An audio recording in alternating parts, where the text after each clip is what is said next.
Herkese merhaba arkadaşlar, kanalımıza hoş geldiniz. Mert Ramazan Demir ve Afra Saraçoğlu bu hafta magazin dünyasında zirvede yerleşti. Ünlü oyuncular Mert Ramazan Demir ve Afra Saraçoğlu bu hafta sosyal medyada magazin dünyasının en çok konuşulan isimleri oldu.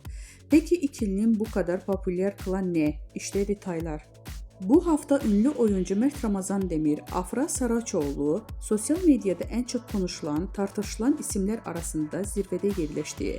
Hem kariyerlerinde hem de özel yaşamlarında dikkat çeken gelişmeler yaşayan Demir ve Saraçoğlu takipçiler ve magazin dünyasında merak içinde bırakmaya devam ediyor.